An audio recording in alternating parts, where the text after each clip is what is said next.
And Siddhant, it's a unique example. I mean, it's noteworthy how this is a unique example in the world where technology and faith can go hand in hand. Can you tell us more about this?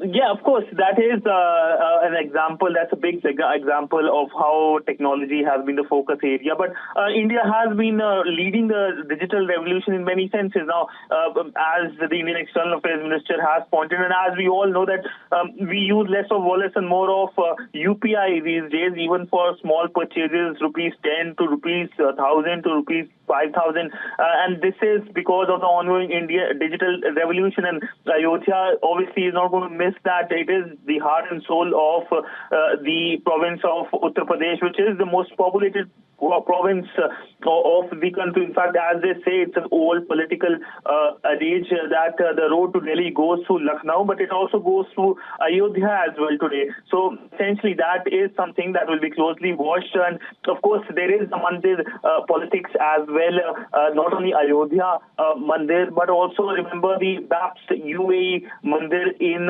Abu Dhabi. We recently saw, in fact, just last week, saw how the invite was formally handed over to the Prime Minister by the temple authorities, and he's expected to travel to UAE to inaugurate that temple. So there are two temples, the Ayodhya temple on 22nd of January and the BAPS Hindu Mandir on 14th of February that will be inaugurated. So there is the temple politics, but there is also the development politics of the ruling party, which we are amply seeing today with the inauguration of mega projects. And of course, the digital bit, as you pointed out, India today is leading the digital revolution. India is being lauded for its digital work, how the people in the hinterland, in far-flung areas, many of them might not have seen infrastructure in terms of the physical infrastructure, but they are connected to the digital infrastructure. India led that at the G20 as well in terms of the digital infrastructure. So India, whole soul, is leading on that front.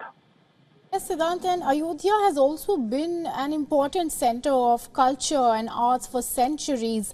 And it's interesting how at this moment, the world in essence is witnessing, a perfect harmony of technology and faith, how it's going hand in hand. So it is quite interesting, and it is a unique example for sure.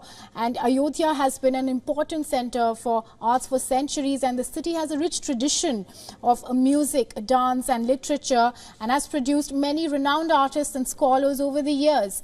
And for our viewers, to give you more context, the city is also known for its unique cuisine, which is a blend of Awadhi, Bhojpuri and Mughlai styles. Now, Siddhant, if you're still with me, let's also discuss the political significance of the city of Ayodhya. Now, Ayodhya has been the center of many political controversies as well over the years. For example, the dispute over the Ram Janmabhoomi site has been contentious issue between Hindus and Muslims for several decades that has led to many riots and communal tensions. With that, in that context, when we see that the city of Ayodhya, the holy city of Ayodhya, is being made more accessible with the infrastructure development that is underway, it is a day of quite significance in that context. Well, yes, past is past. The Supreme Court has given its judgment, so that is sealed. And the focus today is on a temple, on the infrastructure, and of course, how all communities can move forward. And no doubt today, the Indian Prime Minister, what he says will be the top focus that will be dominating. We have seen how early in the past the Indian Prime Minister was there at the inauguration of the Kashi Vishwanath temple in Varanasi, which is his own constituency, and that was another key event. It was a grand event. So today will be a grand event, but of course the much grand event happens on 26th of or on 22nd of January. Of course, January is full of diplomatic events, whether it's 26th of January when French president arrives, whether it is the vibrant Gujarat where the UAE president and the Mozambique president will be there. So it's diplomacy, it's politics, it is India's development focus, and India, of course, will be keeping its best foot forward. In fact, today India is the fifth largest economy. India is almost $4 trillion economy and moving forward very fast. And India's diplomacy is unmatched. So in terms of diplomatic aspect, I can just recall just last week was one busy week, despite being the last week of this year. We saw the EM meeting the Russian President Vladimir Putin. We saw the Qatar judgment, which basically reduces the death sentence in terms of the removal of death sentence, and it puts into a jail sentence. So that is also a positive development for India. But all in all, coming back to the moot point, the Indian Prime Minister in Ayodhya is the big focus. It is dominating the airwaves today here in India and will be closely watched across the world because he essentially sets the tone for the political mood ahead in the country. It's also, of course, politics as well. There are other parties as well. Many of them who have got invite,